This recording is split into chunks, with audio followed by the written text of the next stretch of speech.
안녕하세요. 단밤입니다. 오늘 하루 잘 보내셨나요? 오늘은 여러분께 유대인들의 지혜가 담긴 탈무드 이야기를 들려드리고자 합니다. 각각의 짧은 이야기 속에는 깊은 교훈들이 숨겨져 있어 여러분의 인생을 살아가는데 많은 도움이 될 것입니다. 오늘도 제가 정성껏 읽어드릴 테니 제 목소리에 귀 기울이며 따뜻한 밤 보내시길 바랍니다. 그리고 구독과 좋아요, 알림 설정도 잊지 마세요. 날개가 생긴 이야기입니다. 하느님께서 처음으로 새와 동물들을 만드실 때의 일입니다. 그때는 새에게 아직 날개가 없었습니다. 그래서 새는 하느님께 가서 불평을 늘어놓았습니다. 뱀은 독을 지녔고 사자는 날카로운 이빨과 힘센 발톱을 가지고 있습니다. 말에게는 강한 뒷발이 있죠. 그런데 자신에겐 아무것도 없어 공격하는 적을 어떻게 막아야 할지 모르겠다고 하소연했습니다. 하느님은 새의 말을 듣고 잠시 생각하신 후 마침내 새에게 깃털과 날개를 주셨습니다. 하지만 얼마 지나지 않아 새는 다시 하느님을 찾아와 말했습니다. 날개가 너무 무겁기만 하고 결국 집에만 머무르게 됩니다. 쓸모가 없어요. 오히려 날개 때문에 전처럼 빠르게 달릴 수도 없고요. 그 말을 들은 하느님께서 부드럽게 대답하셨습니다. 어리석은 새야, 내 몸에 달린 날개를 어떻게 써야 할지 생각해 본 적이 없니? 나는 너에게 무거운 짐을 지우려고 날개를 준 것이 아니란다. 그 날개를 이용해서 너를 공격하는 짐승들로부터 하늘로 날아 도망가라고 준 것이다. 새는 자신에게 주어진 능력을 제대로 알지 못하고 무능하다고 불평한 것이었습니다. 길을 묻는 여행자의 이야기입니다. 한 여행자가 샤티마지라는 마을까지 가야 했습니다. 그 길은 처음이라 얼마나 멀었는지 몰랐습니다. 마침 한 마차가 다가와 여행자는 마부에게 물었습니다. 여기서 샤티마지 마을까지 얼마나 걸릴까요? 마부는 30분 정도면 도착할 겁니다. 라고 답했습니다. 여행자는 정중히 부탁했습니다. 태워주실 수 있나요? 마부는 흔쾌히 허락했고 여행자는 고마움을 표하며 마차에 올랐습니다. 하지만 30분이 지나도 목적지는 나타나지 않았습니다. 이상함을 느낀 여행자가 다시 마부에게 물었습니다. 아직 멀었나요? 마부는 네 1시간쯤 더 걸립니다. 라고 대답했습니다. 여행자는 놀라 다시 물었습니다. 아까는 30분이라고 하셨는데 왜 이제는 더 걸린다고 하십니까? 그러자 마부는 여행자를 의아한 눈으로 바라보며 말했습니다. 당신이 가는 방향이 반대라서 그렇지요. 작은 배와 구멍난 이야기입니다. 어느 남자가 여름마다 가족과 함께 작은 배를 타고 즐거운 시간을 보냈습니다. 가을이 되어 배를 창고에 넣으려다가 배에 작은 구멍을 내고 말았습니다. 그는 그 자리에서 고치지 않고 내년에 수리하기로 마음먹었습니다. 대신 배를 칠할 사람이 와서 페인트 칠만 하기로 했습니다. 구멍 때문에 배가 썩는 것을 막으려는 생각이었습니다. 해가 바뀌고 봄이 빨리 찾아왔습니다. 날씨가 화창하고 바다도 잔잔한 어느 날 두 아들이 아버지에게 말했습니다. 아버지, 오늘은 날씨가 좋아서 배를 타고 싶어요. 아버지는 흔쾌히 허락했습니다. 하지만 아버지는 배에 구멍이 뚫려 있다는 사실을 깜빡 잊고 있었습니다. 두 아들이 즐겁게 배를 타고 나갔지만 저녁이 되어도 돌아오지 않았습니다. 걱정이 된 아버지는 배에 구멍이 있다는 것을 떠올렸습니다. 큰일 났다. 구멍난 배를 타고 나갔으니 사고가 났을 거야. 게다가 두 아들은 수영을 할 줄 몰랐습니다. 아버지는 급히 해변으로 달려갔지만 해변에는 아무도 없었습니다.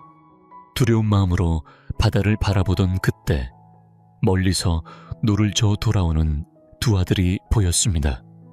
아버지는 안도의 한숨을 내쉬며 물었습니다. 배에 물이 스며들지 않았니? 두 아들은 대답했습니다. 아니요, 한 방울도 새지 않았어요. 그는 아들의 말에 귀를 기울이지 않고 고개를 숙여 바닥을 자세히 살펴보았습니다. 그러자 그곳에는 이미 나무 못으로 구멍이 단단히 막혀 있었습니다. 분명 페인트를 칠한 사람이 막아놓은 것이 틀림없었습니다. 그래서 그는 선물을 준비해 그 페인트 일을 맡은 사람을 찾아갔습니다. 선물을 내밀자 그 사람은 이렇게 말했습니다. 페인트 비용은 이미 다 받았는데 왜 이런 걸 주시나요? 그가 조심스럽게 물었습니다. 배에 난 작은 구멍을 혹시 닫으면서 못을 박으셨나요? 그 사람은 대수롭지 않은 듯 대답했습니다. 아, 그거요. 구멍이 나 있어서 못 하나 박아두었어요. 별거 아니에요. 그 말을 들은 그는 갑자기 그 사람의 손을 꼭 잡으며 말했습니다. 예전에 구멍을 발견했을 때 다음에 배를 사용할 때 고치려 했어요. 그런데 잊고 말았죠. 하지만 당신은 내가 부탁도 하지 않았는데 스스로 그 구멍을 막아주셨네요. 당신의 작은 수고 덕분에 제 두 아들이 목숨을 건질 수 있었습니다. 제 아들의 생명을 살려주신 거예요. 어느 날 햇볕이 매우 뜨겁게 내리쬐었습니다. 너무 강해서 마치 살을 태우는 듯 했고 구름 한 점 없이 맑아서 바람 한 점 불지 않았습니다. 숲속의 동물들은 더위에 지쳐서 숨을 헐떡였습니다. 나뭇집들도 더위를 견디지 못해 축 처져 있었습니다. 다람쥐와 산토끼 같은 작은 동물들은 오래된 나무 그늘 아래에 웅크려 더위를 피했습니다. 몸집이 큰 사자와 멧돼지곰은 서성거리며 시원한 곳을 찾아다녔습니다.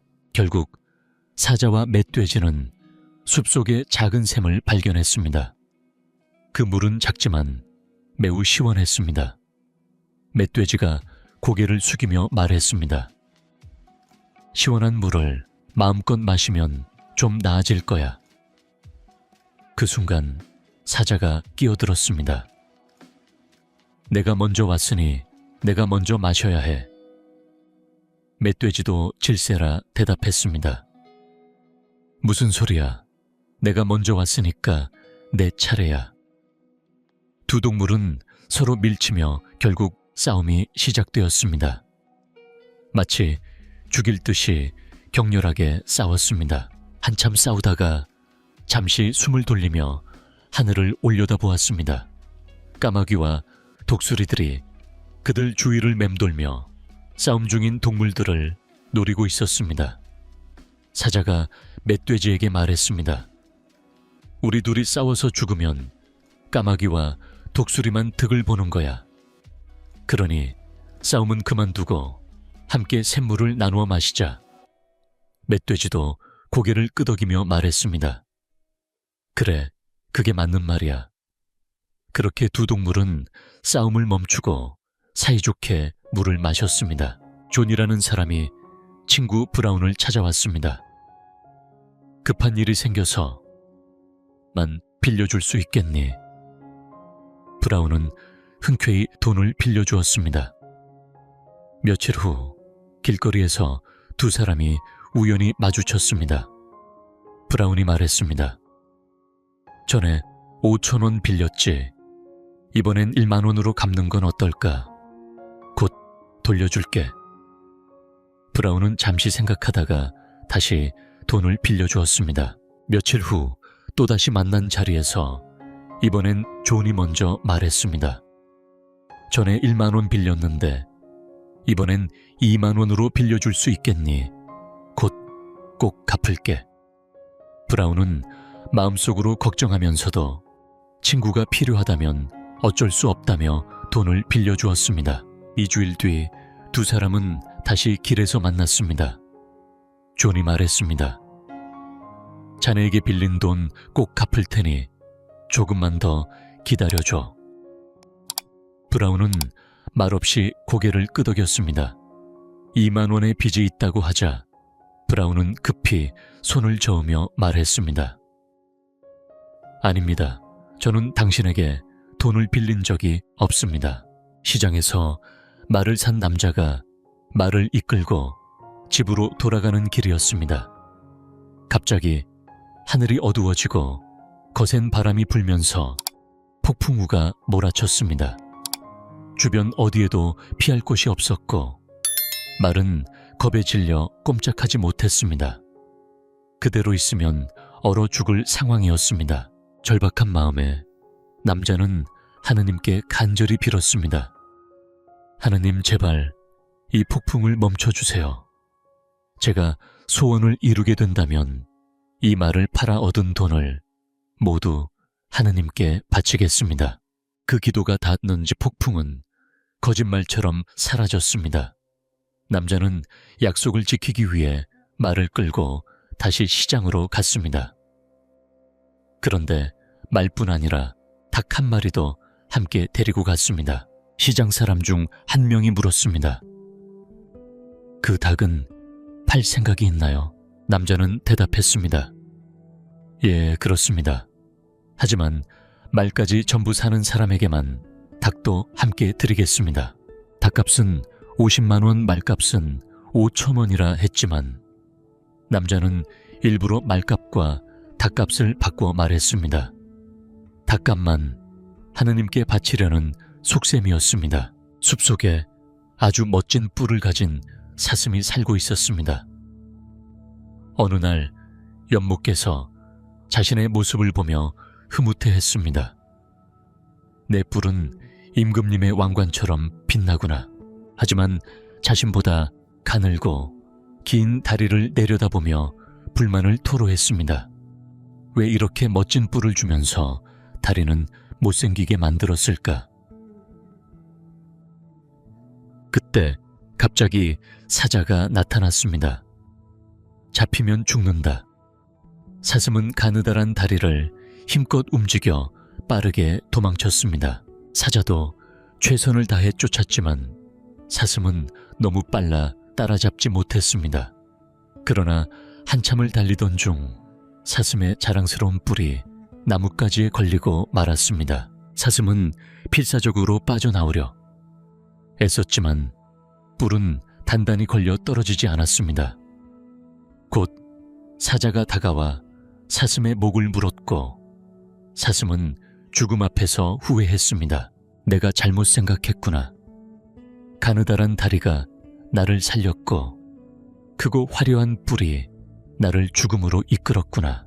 어느 작은 시골 초등학교에 장학관이 방문했습니다.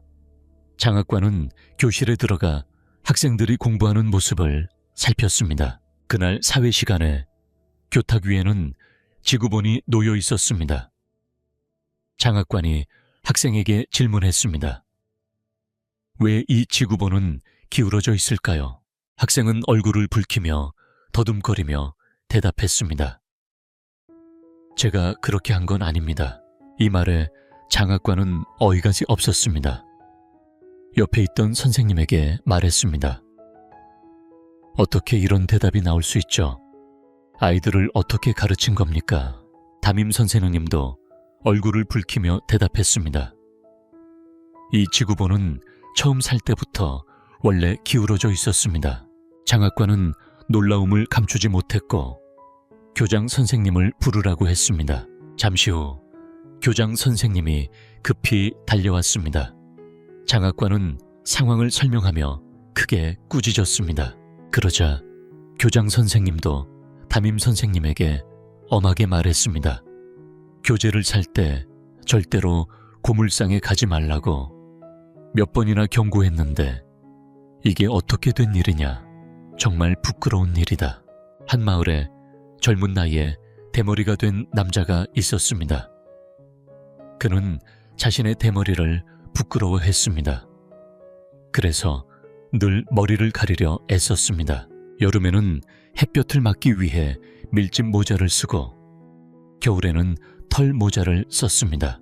하지만 집 안에서는 어쩔 수 없이 벗은 머리를 드러내야 했습니다. 그러던 어느 날 남자는 먼 지방으로 여행을 떠나게 되었습니다. 그곳에서는 자신의 대머리를 아는 사람이 없었습니다. 대머리를 가린다는 것은 이제 문제가 되지 않을 거예요. 실제로 어느 산골 마을에선 진짜 머리카락으로 만든 가발을 구해 쓰는 사람이 있었습니다. 그 덕분에 그 대머리 남자는 완전히 대머리임을 숨길 수 있었죠. 기분이 좋아진 그는 콧노래를 부르며 말을 타고 먼 길을 떠났습니다. 한참을 지나 어느 마을에 도착했을 때 갑자기 세찬 회오리 바람이 불어왔습니다. 그 바람은 그가 쓰고 있던 가발을 날려버렸고 그렇게 그의 민둥민둥한 머리가 드러나 버렸습니다. 그 모습을 본 마을 사람들은 손가락질하며 웃음을 터뜨렸습니다.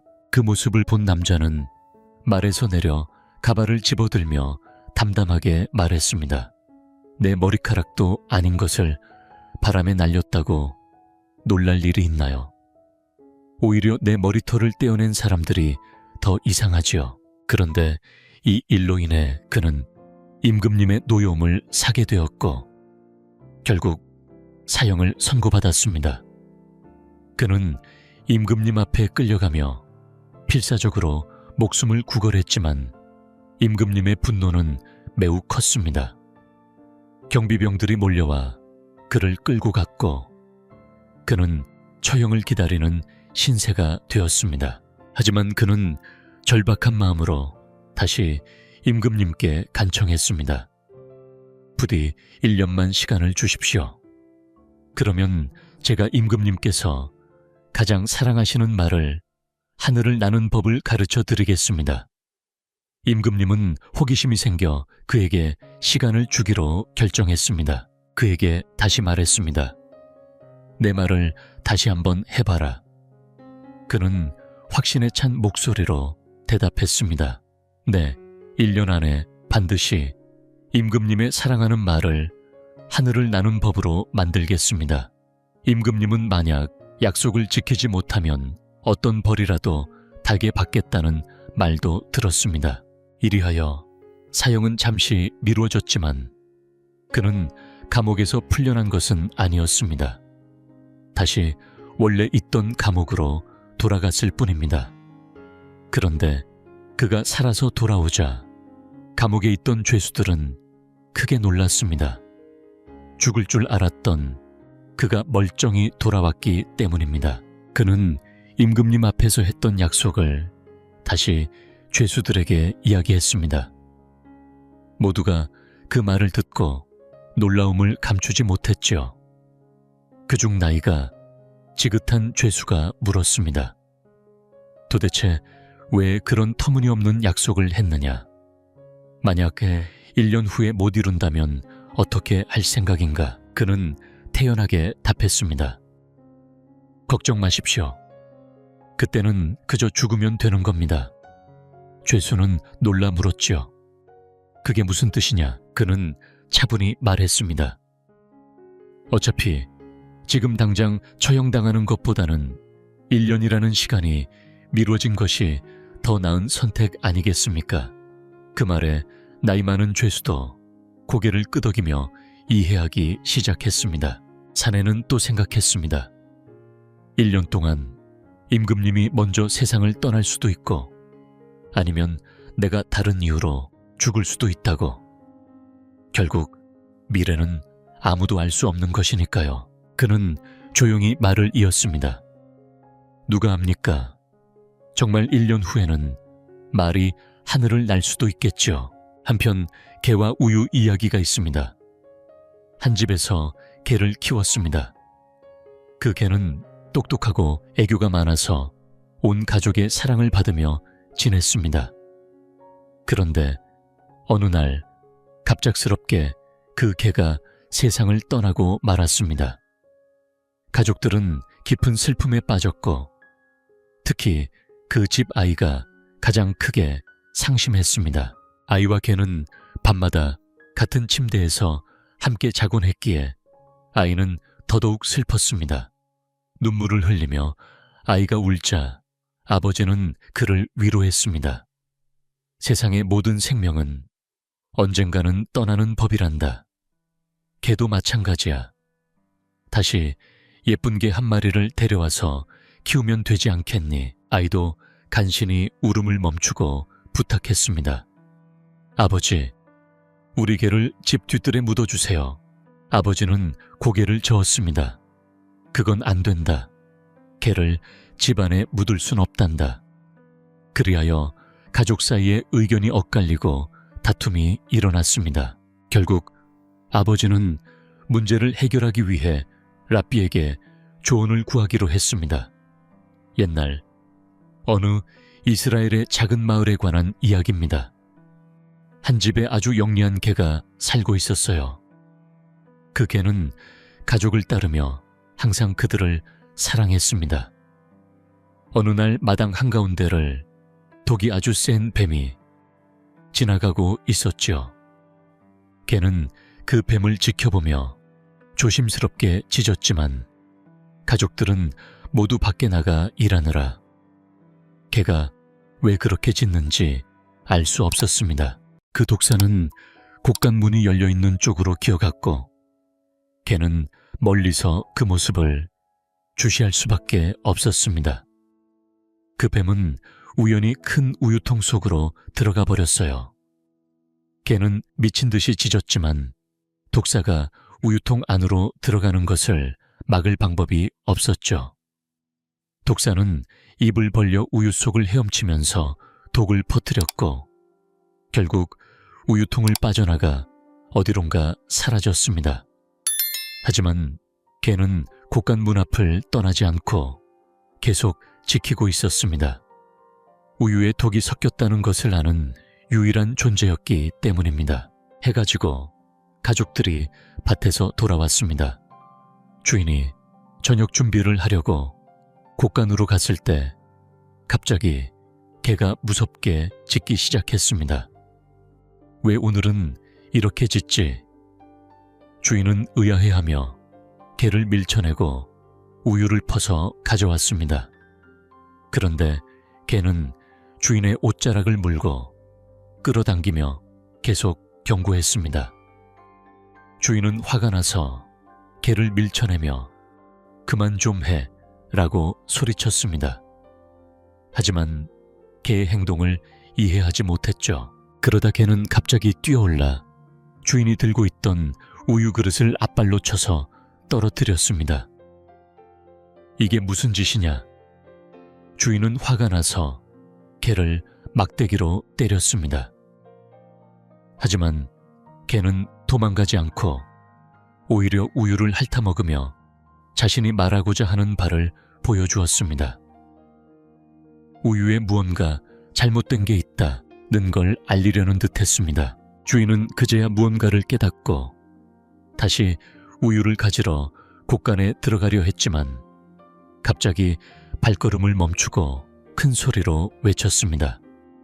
가족들이 달려왔고 개는 몸을 뒤틀며 떨다가 결국 죽고 말았습니다. 독이 섞인 우유를 먹은 개가 살아날 수 없었기 때문입니다.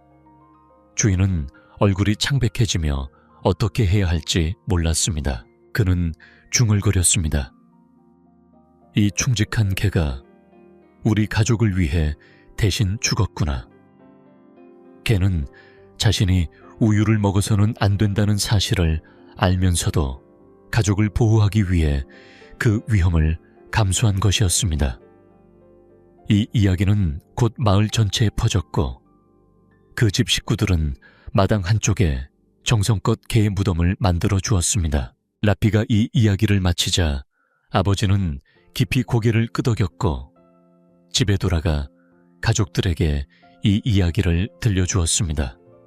모두가 동의하여 그날 죽은 개를 뒤뜰에 묻었습니다. 아무도 반대하지 않았습니다. 이어서 또 다른 이야기입니다.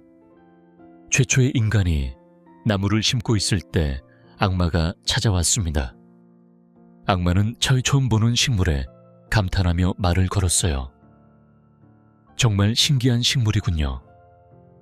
인간은 자세히 설명했습니다. 이 나무에서는 맛있는 열매가 열립니다.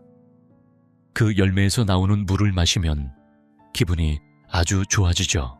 악마도 그 열매를 먹고 싶어 하며 함께 가꾸자고 제안했습니다. 인간은 이를 허락했고, 악마는 식물이 잘 자라길 바라며 여러 동물의 피를 나무 뿌리에 주었습니다. 그 덕분에 식물은 무럭무럭 자라 탐스러운 열매를 맺었습니다. 그 열매로 만든 술은 바로 포도주였고, 인간과 악마 모두 그 술을 즐겼습니다.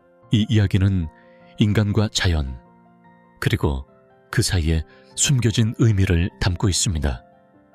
라삐의 말처럼 우리가 겪는 일들은 때로 이해하기 어려울 수 있지만 그 안에 담긴 진실과 교훈을 마음에 새겨야 하겠습니다. 사람이 술을 마시면 처음에는 순한 양처럼 행동합니다. 하지만 조금 취하면 마치 원숭이처럼 몸을 흔들고 우스꽝스러운 모습을 보이게 되지요. 술 기운이 더 올라가면 사자처럼 거칠어지고 싸움을 걸기도 합니다. 결국에는 돼지처럼 추해져서 정신없이 뒹굴게 됩니다. 이렇게 보면 포도주는 인간에게 악마가 준 선물처럼 느껴집니다. 옛날에 한 농부가 있었습니다. 그는 시골에서 밭을 일구며 성실하게 살아갔지요. 어느 날 농부는 도시로 물건을 사러 나갔습니다. 유대인들이 운영하는 몇몇 가게를 돌며 필요한 물건들을 구입했습니다. 그리고 마지막으로 식료품점에 들러 살 물건을 모두 샀습니다. 농부는 뿌듯한 마음으로 집으로 돌아가는 길이었습니다. 한참 걸은 뒤 갑자기 깨달았습니다. 아차, 우산을 놓고 왔구나. 비가 와서 집을 나설 때 우산을 챙겼지만 도중에 비가 그쳐서 어디에 두었는지 기억나지 않았던 것입니다. 농부는 당황하며 다시 방문했던 가게들을 차례대로 찾아가기로 했습니다. 아까 우산을 놓고 간 것 같아. 혹시 찾으셨나요? 첫 번째 가게 주인은 안을 살펴본 뒤 보지 못했습니다. 라고 말했습니다. 농부는 두 번째, 세 번째 가게도 모두 돌아보았지만 모두 우산을 본 적 없다고 답했습니다. 마지막으로 들렀던 식료품점에 들어서자마자 주인이 반갑게 맞았습니다. 아, 이제 오셨군요. 우산을 놓고 가셨죠? 기다리고 있었습니다. 식료품점. 주인은 우산을 내밀며 말했습니다. 우산을 되찾은 농부는 씁쓸한 표정으로 말했습니다. 역시 유대인은 모두 도둑이고 거짓말쟁이들이야. 농부의 아내가 의아해하며 물었습니다. 왜 그렇게 생각하세요? 농부는 투덜거리며 말했습니다. 오늘 물건을 사면서 우산을 가게에 두고 왔어. 어디에 두었는지 기억이 안 나서 가게들을 다시 찾아갔지. 그런데 가는 곳마다 내 우산을 못 봤다고 하더라고. 그런데 마지막 식료품점에 가니까 문을 열기도 전에 내가 우산을 두고 간 걸 알고 있었어. 그리고 바로 우산을 건네주더라고. 그런데 왜 유대인은 도둑이고 거짓말쟁이냐고 아내는 다시 물었습니다. 그럼 왜 그렇게 말하시는 거예요? 농부는 한숨을 쉬며 대답했습니다. 식료품점 주인 빼고는 모두 내 우산을 못 봤다고 하지 않았나. 무능한 지도자들의 비극이지. 한편 뱀이 있었습니다. 그 뱀의 꼬리는 머리가 가는 방향을 무조건 따라다녔습니다. 꼬리는 늘 그 사실에 불만을 품고 있었습니다. 어느 날 꼬리는 참다 못해 머리에게 말했습니다. 왜 나는 항상 네 뒤만 따라다녀야 하지? 왜 나를 마음대로 끌고 다니는 거야? 머리는 당황하며 대답했습니다. 그게 네 불만이냐? 꼬리는 화를 내며 말했습니다. 물론이지. 이건 너무 불공평해. 나도 뱀의 일부인데 항상 노예처럼 따라다니는 게 말이 되나. 머리는 혀를 차며 답했습니다. 바보 같은 소리 하지 마. 너에게는 앞을 볼 눈도 없고 위험을 알 귀도 없으며 행동을 결정할 뇌도 없어. 나는 너를 위해서 앞장서서 이끄는 거야. 꼬리는 웃으며 말했습니다. 그런 말은 지겹도록 들어왔어. 독재자나 군주들은 모두 나를 따라라 하면서도 자신이 아니라 다른 사람을 위한 일이라고 말하지. 하지만 결국 자기 마음대로 하고 말지. 그렇지. 꼬리의 강한 반발에 머리는 어쩔 수 없었습니다. 좋아, 네가 원하는 대로 해봐. 하지만 조심해야 해. 꼬리는 신이 나서 대답했습니다. 걱정 마. 잘 해낼 거야. 그리고 머리처럼 앞에서 움직이기 시작했습니다. 하지만 꼬리에게는 눈이 없었기에 얼마 지나지 않아 도랑에 빠지고 말았습니다. 이 이야기는 우리에게 무조건 따르기만 하는 것에 대한 불평과 앞서 이끌더라도 신중하지 않으면 결국 실패할 수 있다는 교훈을 줍니다. 뱀은 빠져나올 길을 찾지 못해 곤란했습니다. 다행히 머리가 지혜를 발휘해 겨우 도랑에서 빠져나올 수 있었습니다. 그러나 꼬리는 반성 없이 다시 앞장서서 움직였습니다. 이번에는 가시가 빽빽한 덤불 속으로 들어가 버렸습니다. 꼬리는 발버둥치며 탈출하려 했지만 오히려 더 많은 가시에 찔리기만 했습니다. 머리가 다시 나서서 도와준 덕분에 뱀은 겨우 그곳을 벗어날 수 있었습니다. 하지만 몸은 상처투성이가 되고 말았습니다. 머리는 심란한 마음으로 말했습니다. 이대로 가면 우리 모두 위험할 거야. 하지만 꼬리는 굳게 거절했습니다. 아니야, 나도 잘할 수 있어. 꼬리는 또다시 앞장섰습니다. 얼마 가지 못해 이번에는 불길이 타오르는 숲속으로 들어가고 말았습니다. 온몸이 뜨거워지고 겁에 질린 꼬리는 어찌할 바를 몰랐습니다. 머리는 필사적으로 탈출하려 애썼지만 이미 늦은 뒤였습니다. 결국 꼬리는 불길에 휩싸였고 머리 또한 화상을 입었습니다. 이렇게 무모했던 꼬리 때문에 뱀은 목숨을 잃고 말았습니다. 옛날에 하느님께서 새와 짐승들을 처음 만드실 때의 이야기입니다. 그때 새에게는 아직 날개가 없었습니다. 새는 하느님께 찾아가 하소연했습니다. 저는 아무것도 없어요. 사자는 날카로운 이빨과 힘센 발톱이 있고 뱀은 독을 가지고 있어요. 말도 강한 뒷발이 있는데 저는 어떻게 적에게 맞서야 하나요? 하느님은 새의 말을 듣고 한참 생각하신 뒤 깃털과 날개를 새에게 달아주셨습니다. 얼마 지나지 않아 새는 다시 찾아와 불평했습니다. 날개가 너무 무겁고 오히려 집 밖에 못 나가요. 더 빠르게 달릴 수도 없고 쓸모가 없어요. 하느님은 부드럽게 말씀하셨습니다. 이 어리석은 새야, 너는 날개를 사용해 보려고 하지 않았구나. 너에게 날개를 준 것은 무거운 짐을 지라고 한 것이 아니라 하늘로 날아가 위험한 동물들로부터 도망치라는 뜻이다. 새는 이미 능력이 있는데도 그걸 몰라서 불평했던 것입니다. 한 여행자가 있었습니다. 그는 샤티마지라는 마을까지 가야 했지만 처음 가는 길이라 얼마나 걸릴지 몰랐습니다. 그러다 마차 한 대를 만나 운전사에게 물었습니다. 샤티마지까지 얼마나 걸리나요? 마차 운전사는 대답했습니다. 30분 정도면 도착할 겁니다. 여행자는 감사 인사를 하고 마차에 올랐습니다. 하지만 30분이 넘도록 마을은 나타나지 않았습니다. 이상하게 여긴 여행자는 다시 물었습니다. 아직 멀었나요? 마부는 대답했습니다. 네, 1시간 정도 더 가야 합니다. 여행자는 놀라서 다시 물었습니다. 아까는 30분이면 간다고 하지 않았나요? 왜 더 멀어진 거죠. 마부는 여행자를 어리둥절하게 바라보며 말했습니다. 당신이 반대 방향으로 가고 있으니 당연한 일 아닙니까? 어느 한 사람이 작은 배를 가지고 있었습니다. 그는 가족과 함께 여름마다 그 배를 타고 즐거운 시간을 보냈습니다. 가을이 되자 배를 창고에 옮기려 했는데 실수로 배에 작은 구멍을 내고 말았습니다. 지금 고칠까 아니야. 내년에 하면 되지.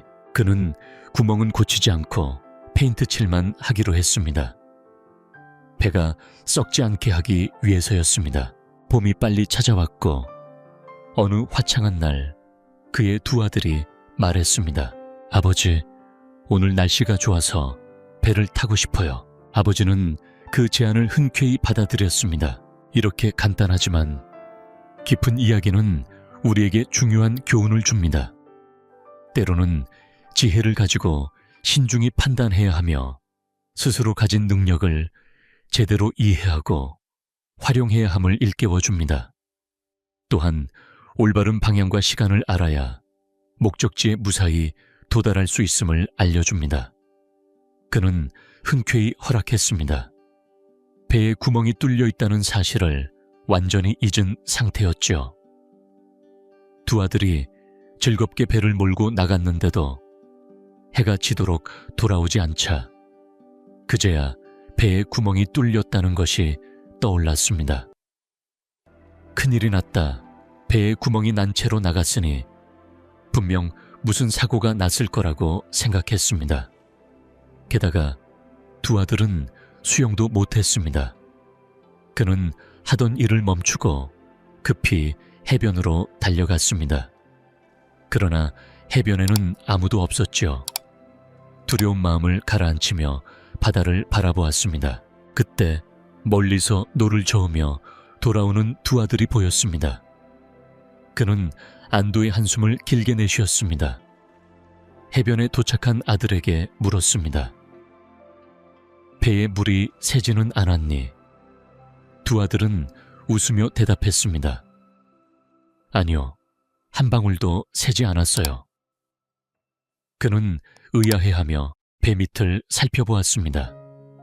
그랬더니 구멍은 이미 나무 조각으로 단단히 막혀 있었습니다. 누군가 페인트 칠하면서 고쳐놓은 모양이었죠. 그는 선물을 들고 페인트 칠을 한 사람을 찾아갔습니다. 선물을 건네자 그 사람이 말했습니다. 페인트 칠 값은 이미 다 받았는데 왜 이렇게 선물을 주시는 겁니까? 그는 조심스럽게 물었습니다. 배에 작은 구멍이 있었는데 페인트 칠할 때 쇠못을 박아 고친 게 아닙니까? 그 사람은 대수롭지 않다는 듯 대답했습니다. 아, 그거요. 구멍이 뚫려 있어서 쇠못 하나 박아두었어요. 별일 아니에요. 그는 그제야 그 사람의 손을 꼭 잡았습니다. 지난번 구멍을 발견하고 나서 다음에 배를 쓸 때 고치려 했는데 깜빡 잊었습니다. 그런데 당신이 제게 말도 없이 그 구멍을 막아주셨네요. 당신의 작은 수고 덕분에 제 두 아들이 목숨을 잃지 않았습니다. 내 아들들의 생명을 살려주신 겁니다. 그날 햇살은 매우 뜨거웠습니다. 구름 한 점 없이 맑은 하늘 아래 바람도 전혀 불지 않아 견디기 어려웠죠. 숲속의 동물들은 더위에 지쳐 헐떡였습니다. 나뭇집들도 힘없이 축 늘어졌습니다. 다람쥐와 산토끼 같은 작은 동물들은 시원한 나무 그늘 아래 웅크려 더위를 피해갔습니다. 몸집이 큰 멧돼지나 곰은 그늘을 찾아 천천히 옮겨 다녔습니다. 결국 사자와 멧돼지는 참다 못해 숲속의 작은 샘을 찾아갔습니다. 그 샘물은 작지만 시원했습니다. 멧돼지가 고개를 숙여 물을 마시려는 순간 사자가 말했습니다. 비켜, 내가 먼저 왔으니까. 사자는 먼저 마시겠다며 멧돼지를 밀쳤습니다. 멧돼지도 물러서지 않고 말했습니다. 내가 먼저 왔으니 내 차례야. 두 동물은 결국 격렬하게 싸우기 시작했습니다. 서로를 죽일 듯이 위협하며 싸웠죠. 한참 싸우다가 잠시 숨을 돌리며 하늘을 바라보니 까마귀와 독수리들이 그들 위를 빙빙 돌며 싸움 끝에 죽으면 자신들이 먹으려는 듯 맴돌고 있었습니다. 이를 본 사자가 멧돼지에게 말했습니다. 우리 둘이 싸우다 죽으면 까마귀와 독수리만 좋겠지. 그러니 싸움 그만하고 함께 샘물을 마시자. 멧돼지도 고개를 끄덕이며 동의했습니다. 두 동물은 싸움을 멈추고 나란히 앉아 시원한 물을 나누어 마셨습니다. 존이라는 사람이 친구 브라운을 찾아왔습니다. 여보게 급한 일이 생겨서 만 빌릴 수 있을까? 금방 갚을게. 브라운은 흔쾌히 돈을 빌려주었습니다. 며칠 뒤 길에서 존과 브라운이 우연히 마주쳤습니다. 브라운이 말했습니다. 여보, 혹시 나에게 5,000원 빌렸지 않나? 존은 고개를 숙이고 있었습니다. 그는 고개를 살짝 끄덕였습니다. 물론 돈을 빌려갔지만 이번에는 5,000원을 더해 총 10,000원으로 채워줄 수 없겠느냐고 부탁했습니다. 곧 갚을 테니 말입니다. 잠시 생각에 잠긴 브라운은 마침내 흔쾌히 대답했습니다. 좋아, 빌려주마 하고 말이죠. 브라운은 다시 5,000원을 더 빌려주었습니다. 그렇게 시간이 몇 날 며칠 더 지나고 두 사람은 거리에서 우연히 다시 마주쳤습니다. 이번에는 존이 먼저 입을 열었습니다. 여보, 내가 분명히 자네에게 10,000원을 빌렸지 않나? 그렇다면 이번엔 10,000원을 더해서 총 20,000원으로 채워주겠나? 꼭 빠른 시일 내에 갚도록 하겠다 라고 말이었습니다. 브라운은 입맛을 다시며 속으로 망설였지만 결국 돈을 빌려주지 않을 수 없었습니다. 자네가 정말로 필요하다면 어쩔 수 없지 않겠나 하고 말이죠. 그리고 또 2주가 흘렀습니다. 두 사람은 길에서 다시 만났고 존은 말했습니다. 여보, 내가 자네에게 20,000원의 빚을 졌지. 그러자 브라운은 황급히 손을 저으며 말했습니다. 아니요, 전 그런 적이 없습니다. 시장에 말을 사러 갔던 사람이 말을 끌고 집으로 돌아가던 길이었습니다. 갑자기 하늘이 어두워지고 바람이 불기 시작하더니 곧 폭풍이 몰아쳤습니다. 주변 어디를 둘러봐도 피할 곳이 없었습니다. 게다가 말은 겁을 잔뜩 먹고 한 발짝도 움직이려 하지 않았습니다. 이대로라면 얼어 죽을 판이었습니다. 사정이 딱했던 산내는 하느님께 간절히 빌었습니다. 하느님 부디 이 폭풍을 멈춰 주십시오. 만약 제 소원을 들어주신다면 이 말을 팔아서 얻은 돈을 모두 하느님께 바치겠습니다. 산내의 기도가 닿았던 것일까요? 잠시 후 거짓말처럼 폭풍은 지나갔습니다. 그러자 산내는 약속을 지키기 위해 말을 몰고 시장으로 향했습니다. 그런데 이번에는 닭 한 마리도 함께 가지고 갔습니다.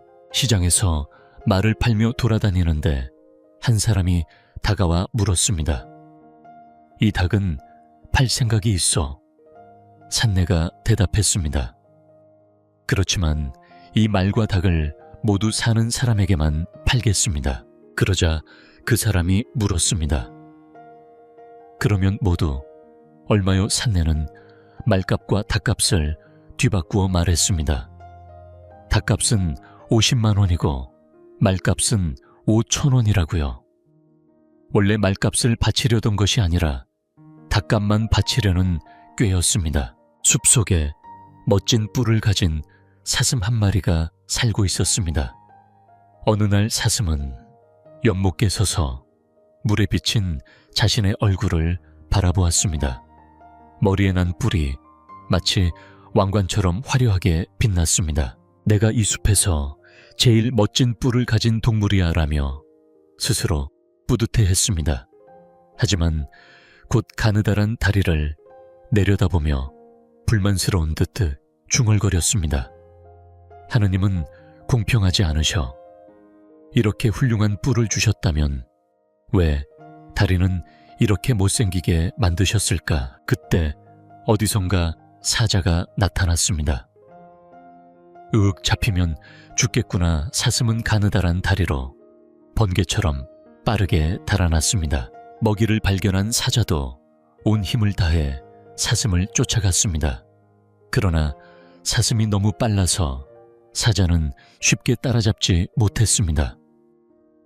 하지만 오래 달리던 사슴은 결국 멈출 수밖에 없게 되었습니다.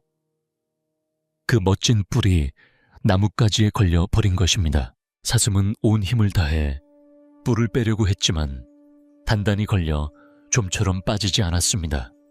얼마 지나지 않아 사자가 다가와 드디어 잡았다 하고 사슴의 목을 물었습니다. 죽음 직전 사슴은 슬프게 외쳤습니다. 내가 잘못 생각했구나. 가느다란 다리가 나를 살려주었고 크고 화려한 뿔이 나를 죽게 만드는구나. 어느 작은 시골 초등학교에 장학관이 방문했습니다.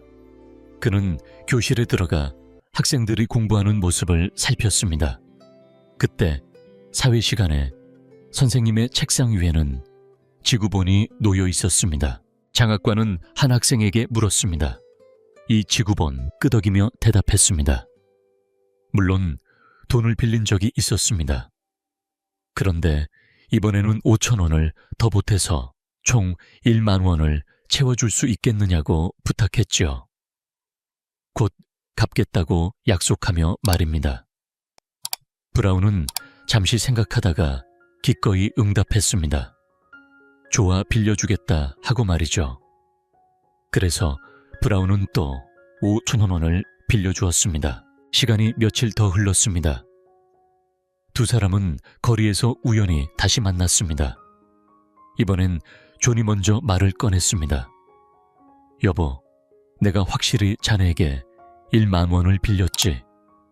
그렇다면 이번엔 1만 원을 더해 총 2만 원을 채워달라. 꼭 빨리 갚을게. 브라운은 입맛을 다시면서도 마음을 누르며 돈을 빌려줄 수밖에 없었습니다. 자네가 정말 필요하다면 어쩔 수 없지. 또 2주가 지났습니다. 다시 만난 자리에서 존은 말했습니다. 여보, 내가 자네에게 2만 원의 빚이 있다고. 그 말에 브라운은 급히 손을 저으며 말했습니다. 아니요, 전 그런 적 없습니다. 시장에서 말을 사서 끌고 집으로 돌아가던 중이었습니다. 갑자기 하늘이 어두워지고 바람이 불기 시작하더니 순식간에 폭풍이 몰아쳤습니다. 어디에도 숨을 곳이 없었습니다. 게다가 말은 무서워서 한 걸음도 움직이지 않았습니다.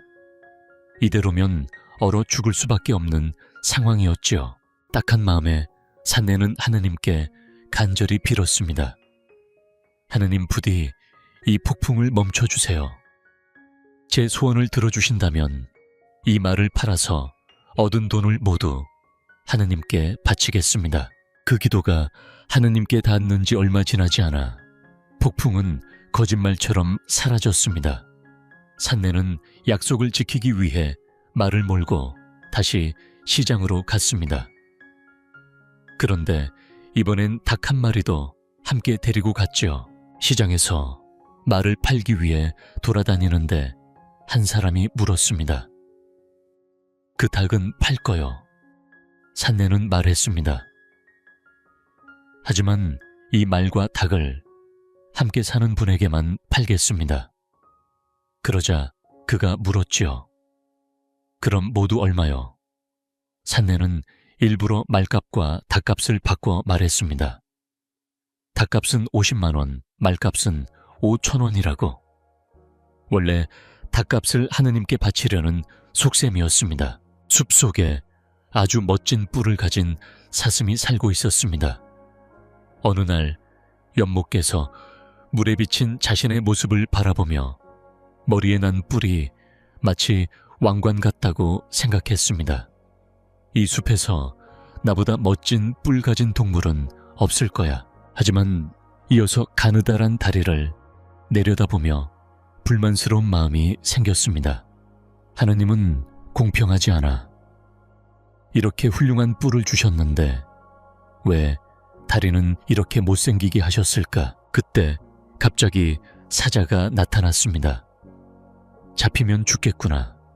사슴은 빠른 다리로 번개같이 도망쳤습니다.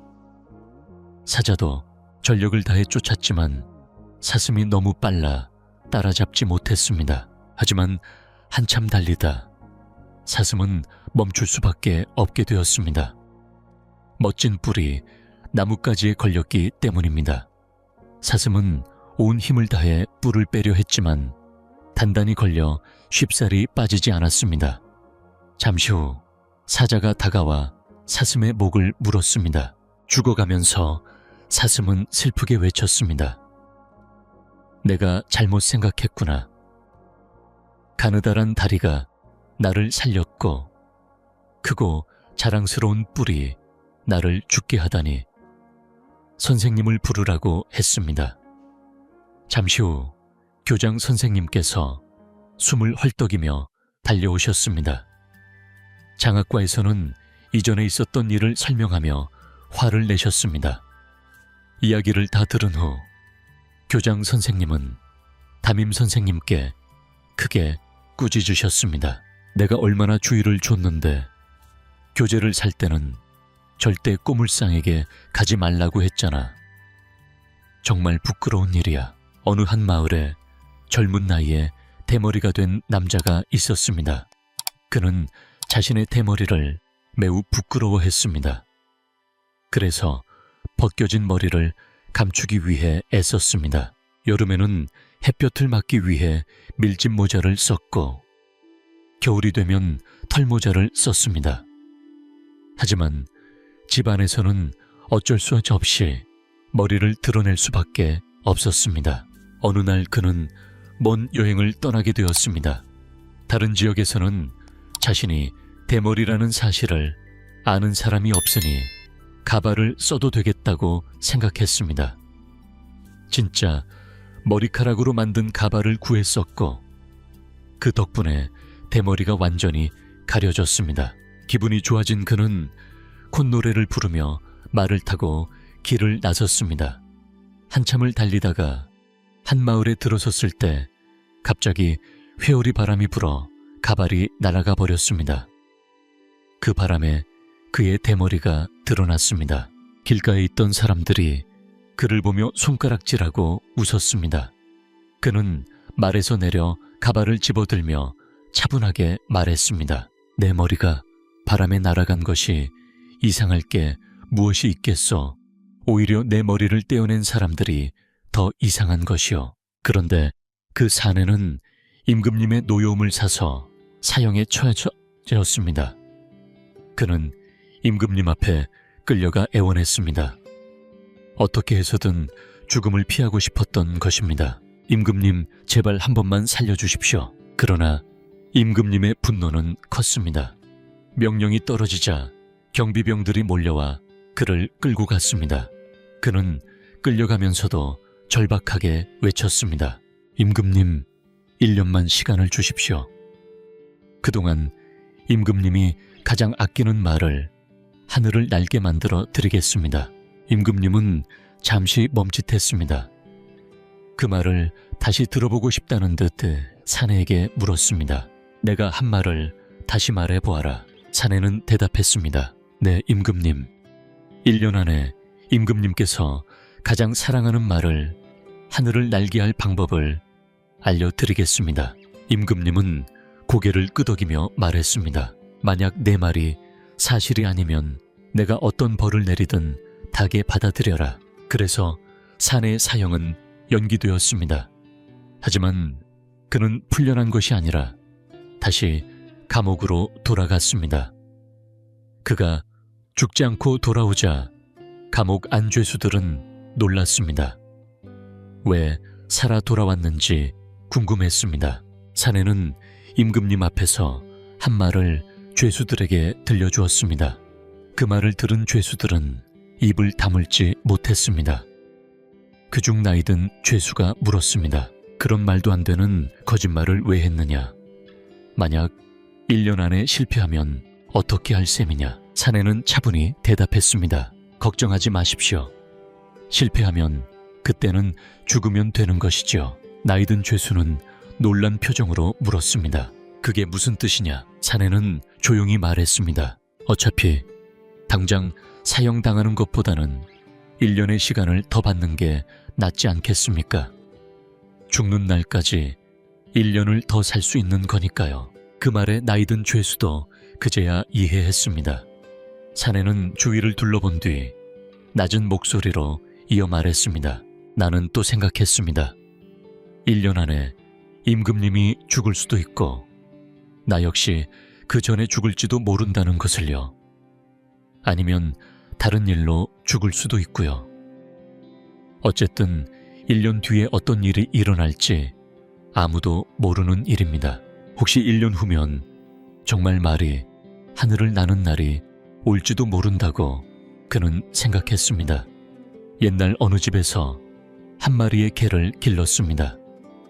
그 개는 매우 영리하고 사랑스러워 온 가족의 사랑을 받으며 함께 지냈습니다.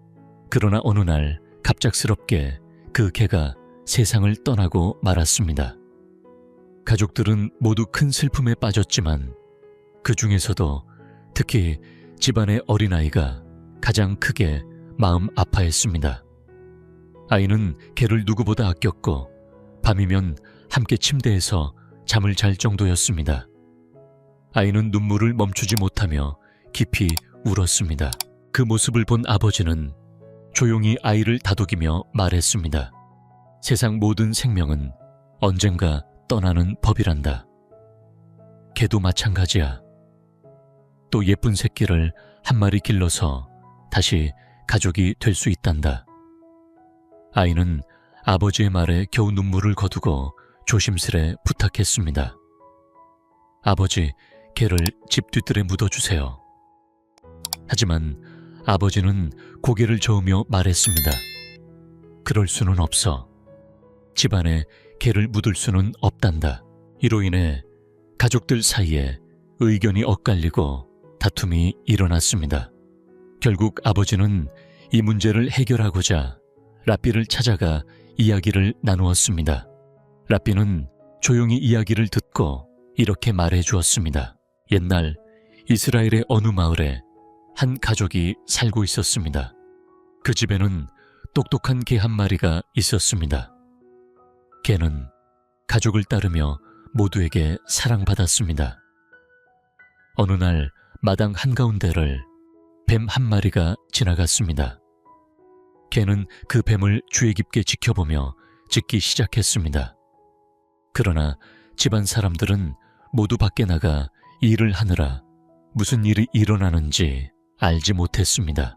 그 뱀은 독을 지닌 위험한 독사였습니다.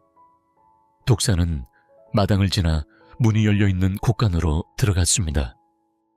개는 독사라는 사실을 알았지만 뒤따라 짖는 것 외에는 할 수 있는 게 없었습니다. 그런데 독사는 우연히도 커다란 우유통 안으로 들어가 버렸습니다. 개는 미친 듯이 짖었지만 독사가 들어간 곳을 막을 수는 없었습니다. 독사는 입을 크게 벌리고 우유 속을 헤엄쳤고 입에서 나온 독은 우유에 섞였습니다. 독사는 결국 우유통에서 나와 사라졌지만 개는 계속 곳간문 앞을 떠나지 않았습니다. 독이 우유에 섞여 있다는 사실을 아는 유일한 존재였기 때문입니다. 저녁이 되어 가족들이 밭에서 돌아왔습니다. 식사를 준비하던 주인은 곳간으로 재료를 가지러 갔습니다. 그때 문 앞에서 개가 무섭게 짖기 시작했습니다. 주인은 어리둥절해하며 개를 밀쳐내고 우유통에서 우유를 퍼내 밖으로 나왔습니다. 그러자 개는 주인의 옷자락을 물어 당겼고 주인은 화가 나 개를 밀쳐냈습니다. 개가 왜 이렇게 짖는지 주인은 알지 못했습니다. 주인이 부엌으로 들어가려 할 때 개는 갑자기 뛰어올라 주인이 들고 있던 우유 그릇을 앞발로 쳐 떨어뜨렸습니다. 주인은 크게 화를 내며 회초리로 개를 때렸지만 개는 도망가지 않고 오히려 떨어진 우유를 핥아먹었습니다.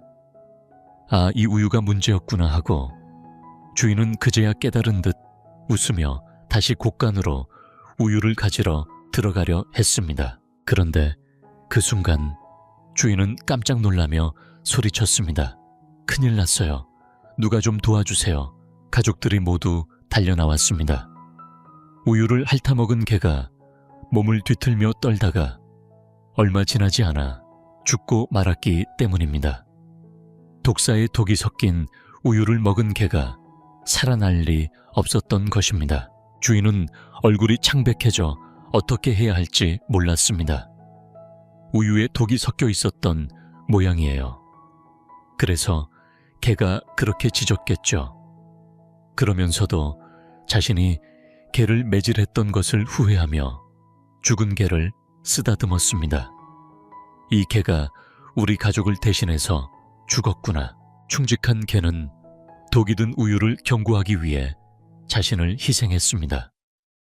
이 소식은 곧 마을 전체에 퍼졌고 가족들은 마당 한쪽에 정성껏 개의 무덤을 만들어 주었습니다. 라삐의 이야기를 다 들은 아버지는 고개를 끄덕이며 집으로 돌아가 가족에게 이 이야기를 전했습니다. 그날 밤 가족들은 죽은 개를 뒤뜰에 묻기로 했습니다. 개를 뒤뜰에 묻는 것에 누구도 반대하지 않았습니다.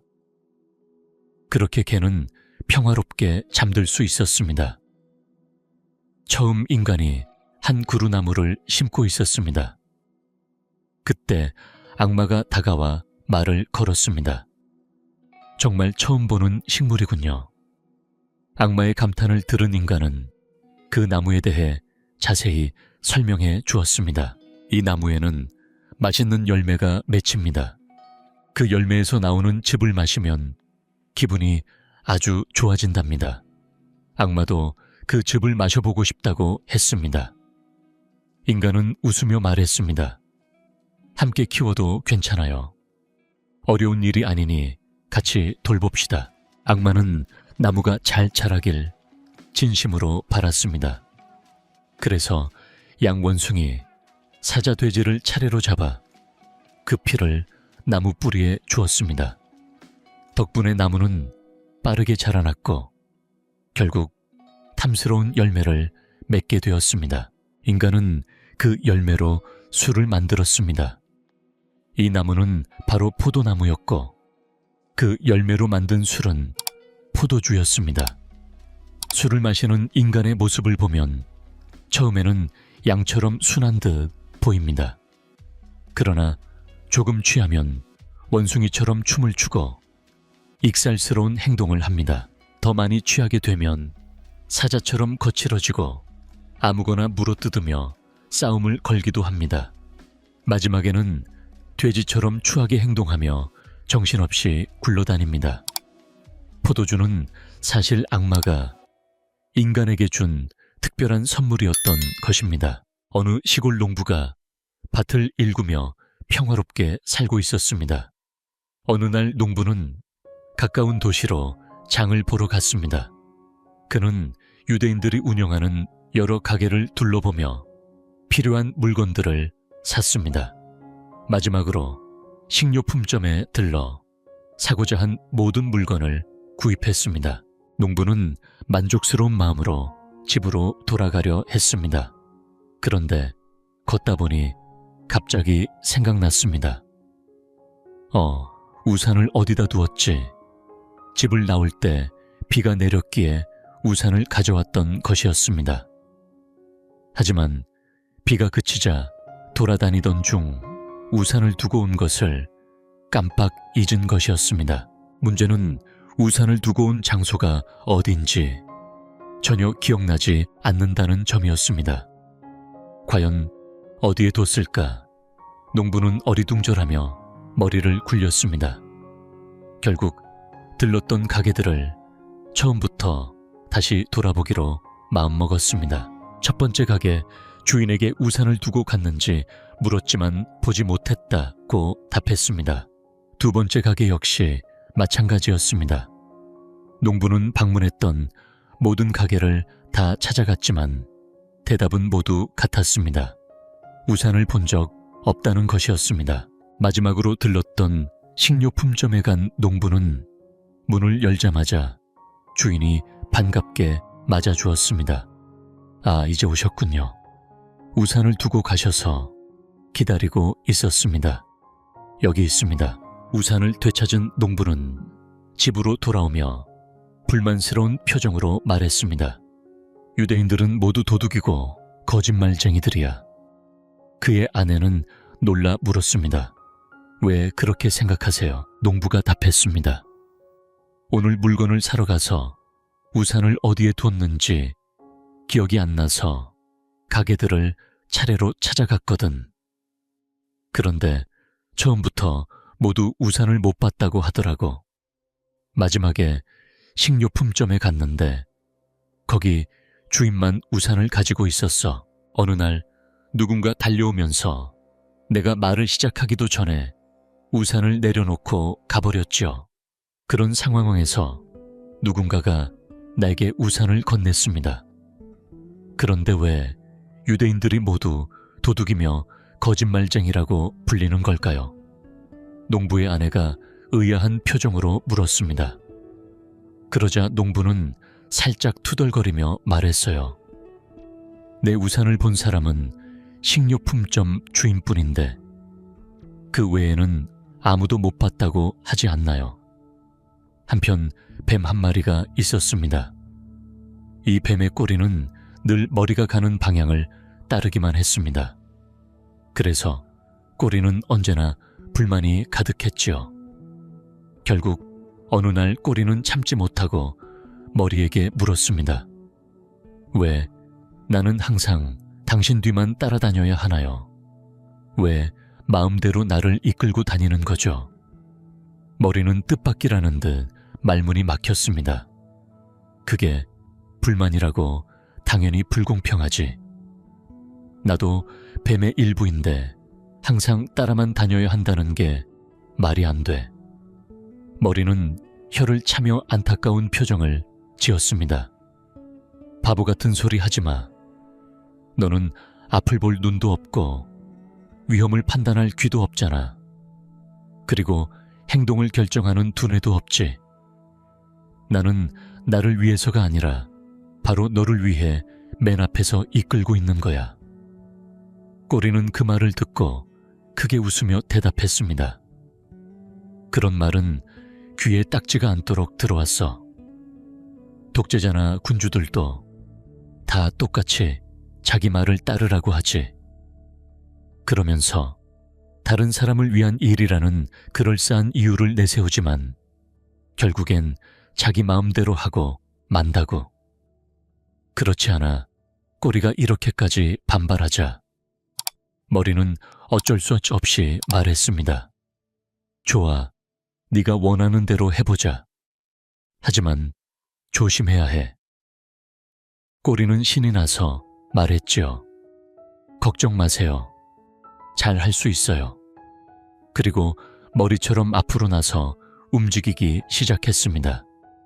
하지만 꼬리는 눈이 없었기에 얼마 가지 못하고 도랑에 빠지고 말았습니다. 다행히 머리가 방법을 찾아 가까스로 도랑에서 빠져나올 수 있었어요.